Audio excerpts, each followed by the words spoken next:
Hello students, welcome to EPG Patashala. I am Dr. K. R. Rammohan, Associate Professor, Head Department of Anthropology, Sikkim University.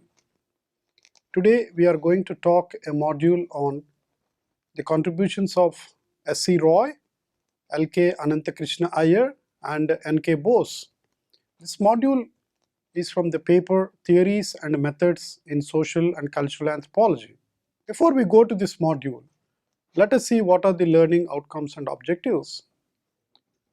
To study the contributions by the following eminent Indian anthropologists, these are S.C. Roy, L.K. Krishna, Anantha Krishna Iyer and N.K. Bose.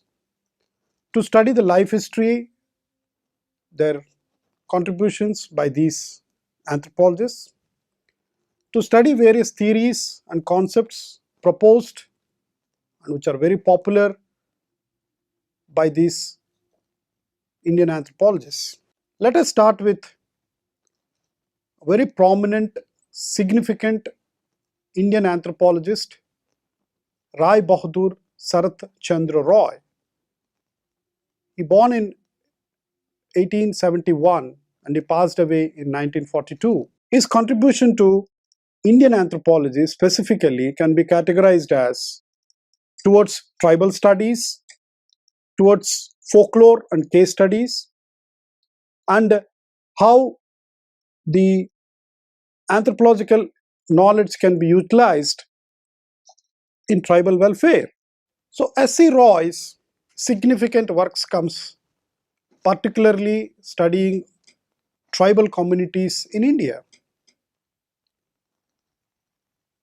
S.C. Roy firstly studied the Munda tribe of Chota Nagpur in central India.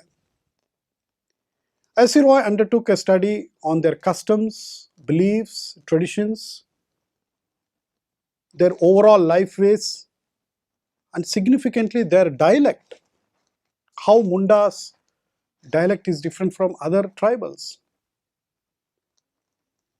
In his famous book, Munda and Their Country, S.C. Roy traced the origin of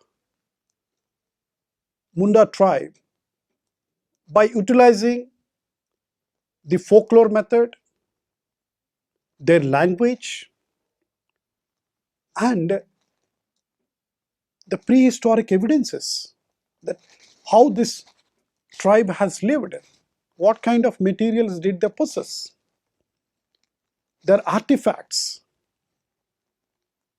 how they use their resources. So Roy discussed the history and other land systems at a great length. So this ethnographic details about Munda tribe, their physical appearance, the parameters of their physicality, their material culture, their artifacts, religion, the festivals associated with their cultural life, and how Munda tribe has a cosmological world, their myths and folklore, the oral tradition. In another famous book where S.C. Roy took a detailed ethnography is the Orans in Chota Nagpur. In this ethnographic work,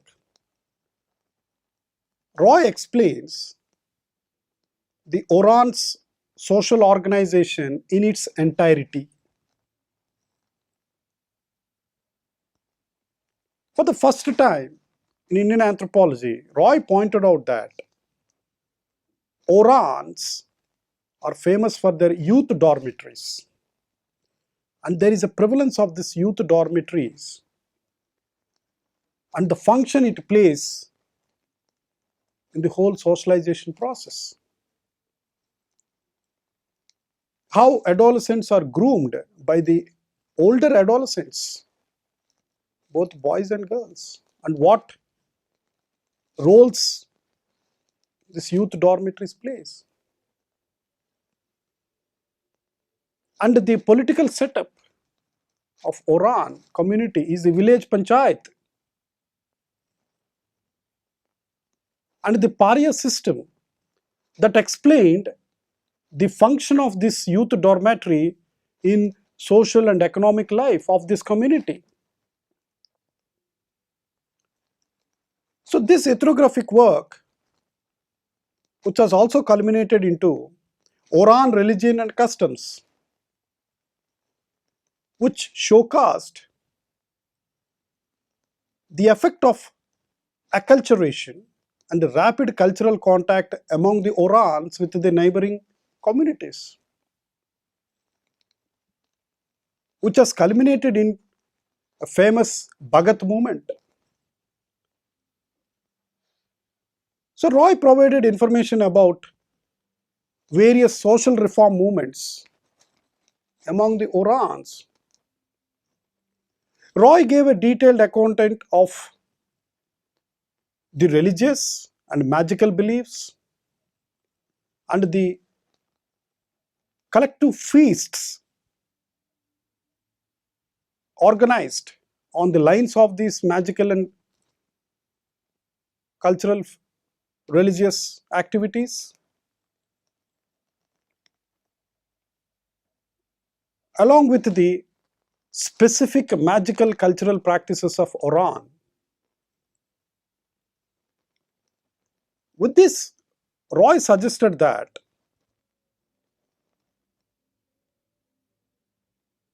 these various feasts, cultural activities like festivals, magical practices, brought a social solidarity among Orans. And this social solidarity maintained stability and long-term continuity, a sense of we feeling among these Orans. And these institutions played a larger role. So besides several monographs, Roy also wrote several papers on the life and cultures of various other tribal communities, such as totemism among the Asur and Pahira of Chota Nagpur. Roy also worked on the kinship systems and importantly the human sacrifice, which was prevalent in some tribes of northeastern India. Roy's contributions also culminated in folklore and case studies.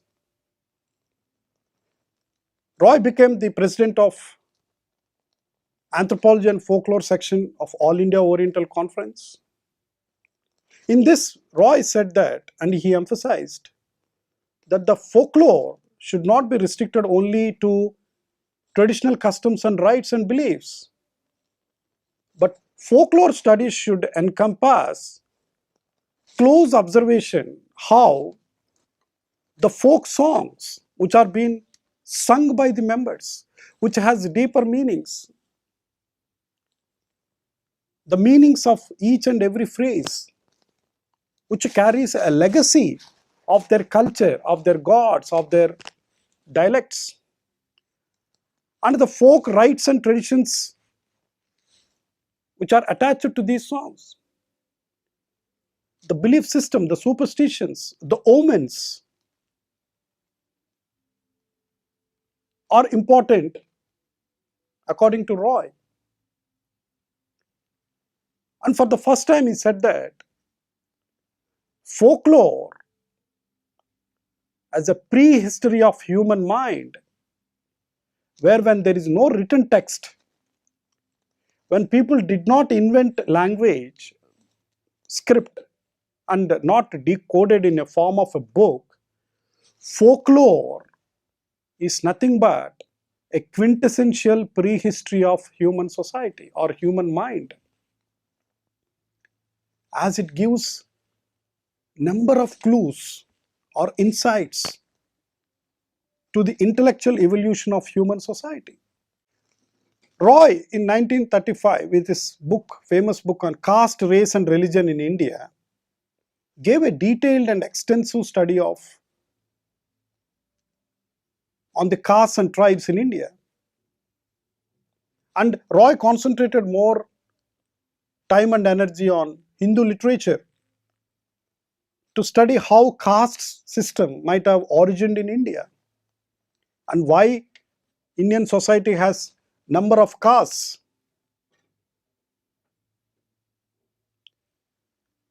Along with these ethnographic studies, Roy emphasized that anthropological knowledge, anthropological understanding, anthropological insights, and anthropological training should form as an expertise, makes the anthropologist, and it should be put into a codified practice of applied anthropology, and it should be used for tribal welfare. In a sense that these things, when anthropologists studying tribal communities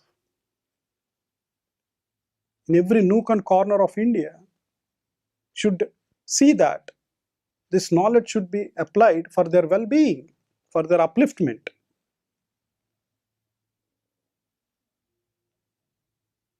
Roy strongly emphasized the need to utilize these anthropological knowledge and perspectives of various tribes have studied to resolve many administrative problems faced by these poverty-stricken, downtrodden communities in India. Roy wanted to provide anthropological training even to the administrative officers which are oblivion of tribal cultures. They do not know how to administer the traditional communities. If administrative officers are given some sensitization about their cultural aspects, that would bring some changes in their governance style. Not only to the administrative officers, even to the judiciary, even to the forest and other tax collecting officers, so that they can appreciate tribal culture and can promote welfare in these traditional communities.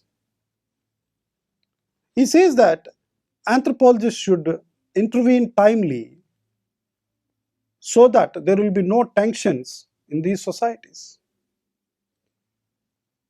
And Roy was very instrumental in resolving many problems between Munda tribal communities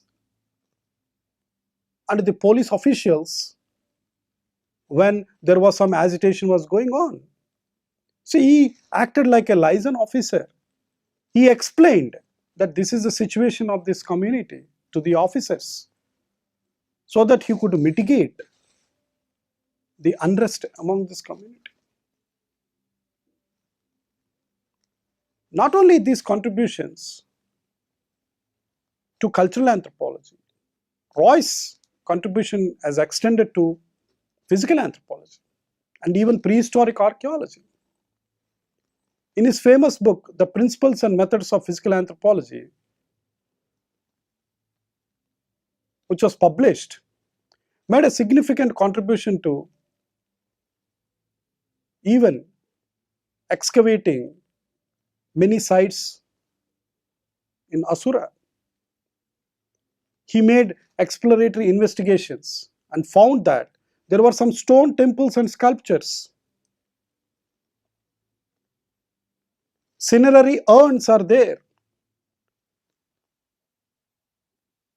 where he said that Asura were very inventive because of these excavations.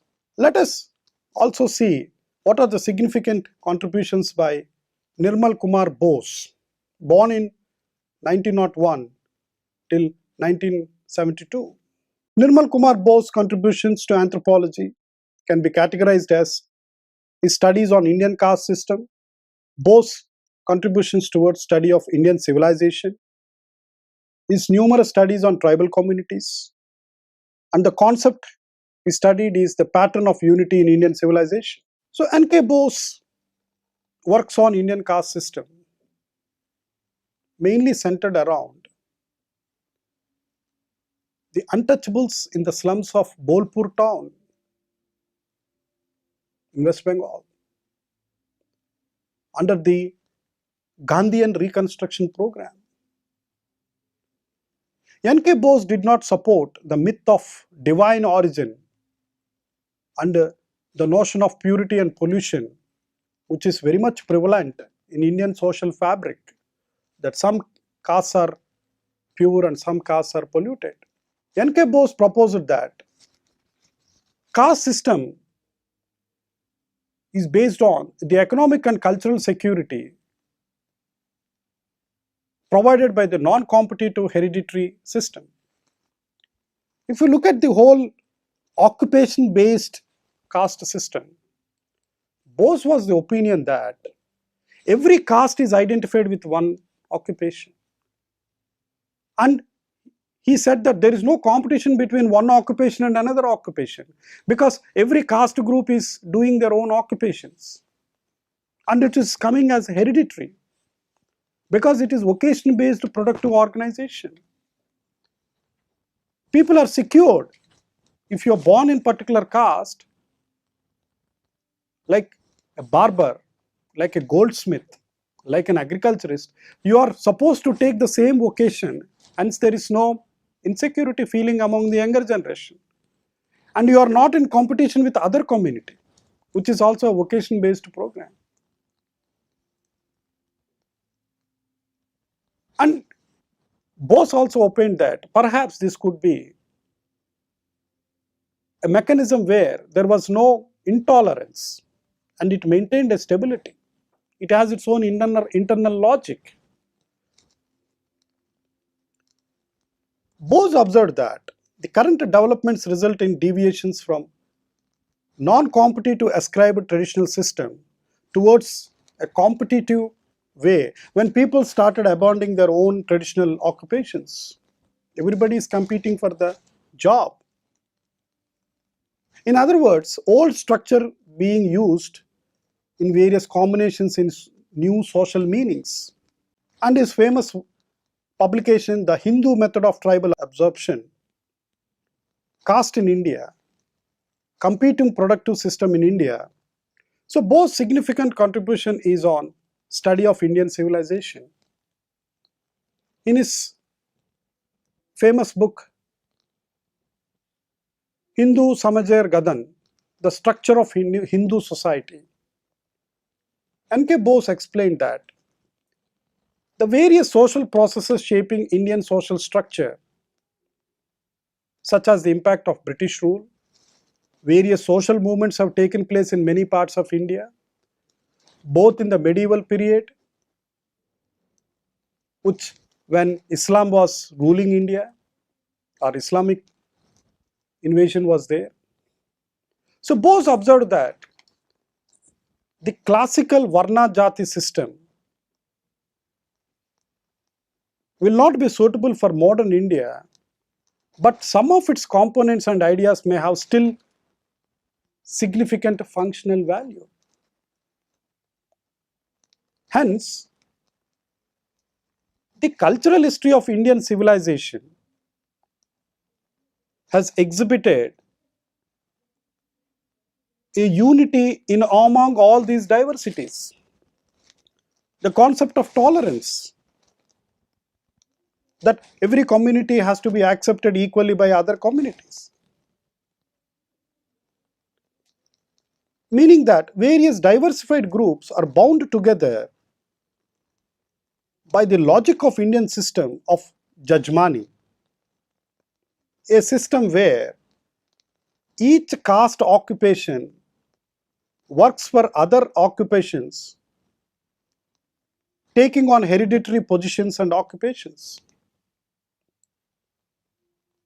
Like an agriculturist produces food. A blacksmith does his iron work. A barber does some other work. A tailor some other work. And all these are in tune with every other, which is come down hereditary positions. Perhaps this system, which has been there for a long time, which is a part of this Hindu civilization, could not be properly distinguished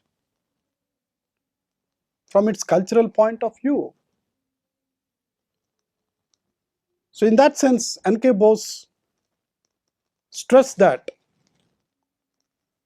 Hindu society was principally operated on the logic of this Jajmani system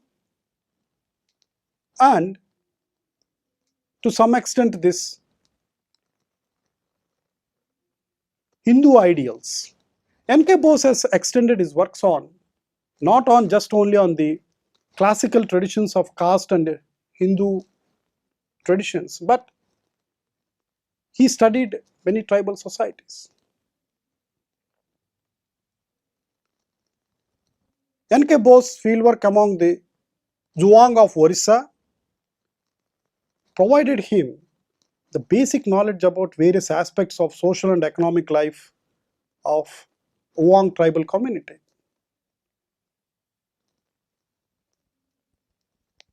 Where Bose has given extensive talks on tribal economy, absorption of tribes into Hindu caste system, the tribe caste continuum, and he has also explained the route to the tribal separatist movements. So N.K. Bose's book on tribal life in India explains that there is a little difference in economic life of tribals vis-a-vis peasant and artisan communities.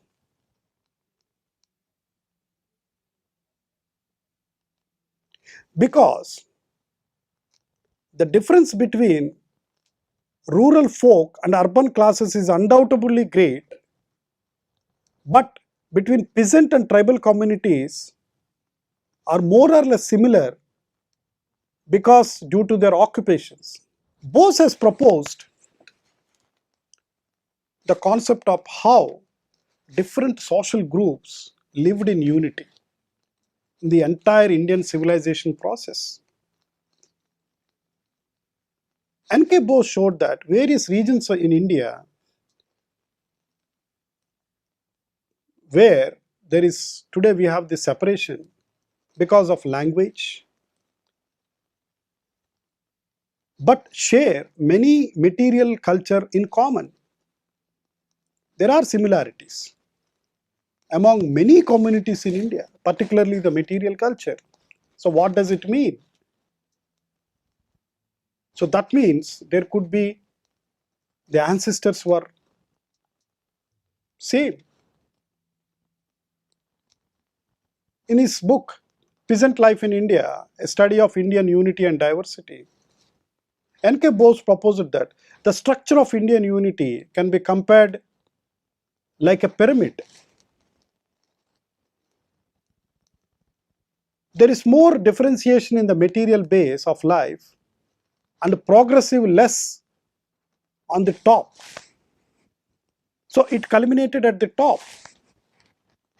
He took the analogy of a pyramid. In another publication, The Geographical Background of Indian Culture,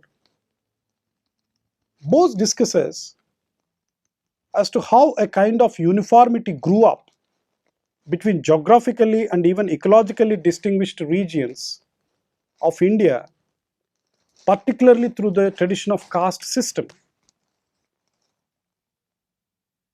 So in that sense, Bose opined that the study of civilization is essentially the study of the subtle things, the innermost matters of the Indian civilization, matters of the intellectual things responding to the changing life experiences of people. So Bose opined that Indian civilization is different from European civilization because most of the thinking was same in communities.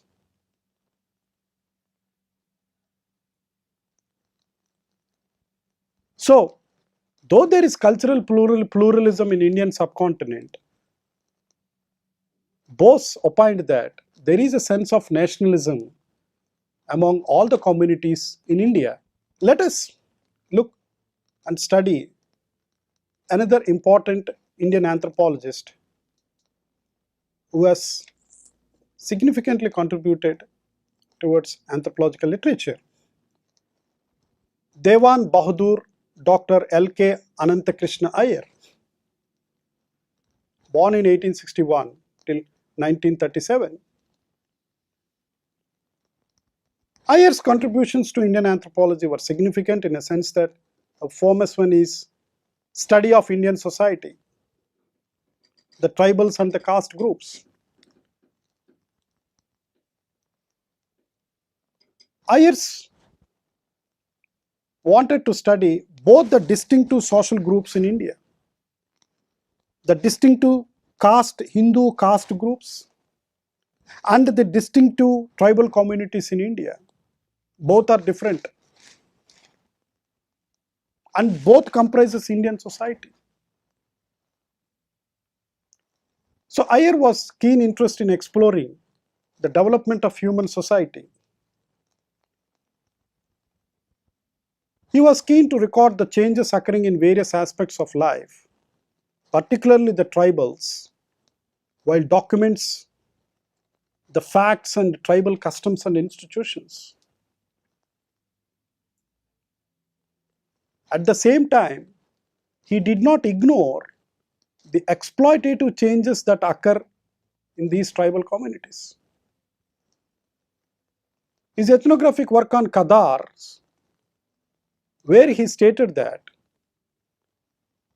the people of plain lands has deprived them of their simple habits and brought them to a modified condition of life. So Kadars were influenced by the neighboring plain communities, non-tribal communities, where there were significant life changes in this community. Iyer stated that because of their encounter with modernity has eroded all their cultural traditions. At a time where some of the anthropologists were only interested in studying the ethnographic details of these tribal communities. But Iyer has extended his studies to the most literate communities in Kerala, the high caste Nambudris, Nayars, the warrior caste, and the Syrian Christians.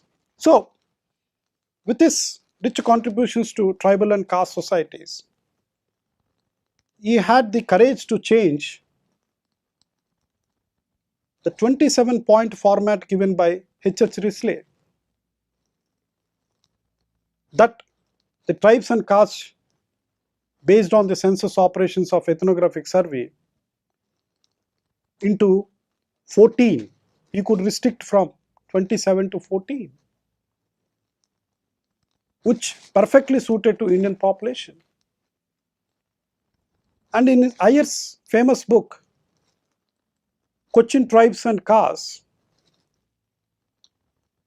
he took detailed study on tribe and caste and came out with this 14-point format, which included introduction, their origin, traditions, habitation, marriage, customs, pregnancy, childbirth, inheritance, the tribal organization, their magic and religion, forms of sorcery, funeral ceremonies, their occupations, their physical and psychological characteristics, their food habits, and the prevailing social status. So Iyer both adopted the ethnographic times during his time. He vehemently rejected the administrative way or the administrative method of collecting information about communities. So during his field studies, he used this participant observation method and lived with this natural environment, where he advocated that one has to describe the life cycle ceremonies of each and every community. So to understand the social status of particularly tribes and castes in Cochin area, he said that unless if you don't give in detailed life cycle ceremonies, we cannot understand what is a caste group and we cannot understand what is a tribal group. So he did not like this Western way of or the administrative way of collecting ethnographic data. To summarize, it is important to understand how Indian anthropologists have given lot of impetus in studying various social communities in India. So starting with S.C. Roy, which gave lot of insights in studying Indian civilization, tribes of Central India, and how anthropological knowledge can be used for promoting tribal welfare. So S.C. Roy's contributions were significant in disseminating knowledge about studying communities. And he took a holistic approach by studying not only the cultural aspects, but he has studied the physical features of certain communities and tribes. And he also did prehistoric excavations. In that sense, he lived the true spirit of the whole fourfold anthropological tradition of understanding communities. So his contributions were long lasting, and the method that he used in studying these communities are noteworthy. Another notable anthropologist in India is K Bose. How caste systems prevailed during Hindu tradition and how it integrated the Indian civilization social fabric. He combined both the tribal studies and the caste studies, and he proposed the concept of that there is a unity among diversity by studying these different caste groups, by bringing that there is a commonality of material culture among all the communities in India, though linguistically, geographically, all societies are divided in India. And Krishna Iyer's works are significant in understanding. If you want to delineate, to study both tribes and caste, one has to look into the life rituals or the life activities, ceremonies. He did not only restrict himself to study the ethnographic, but he is interested to study how a tribal community changes in contact with other societies. By studying these three prominent Indian anthropologists, one can understand how they contributed, the methods they used, and gave light on the so-called traditional communities in India.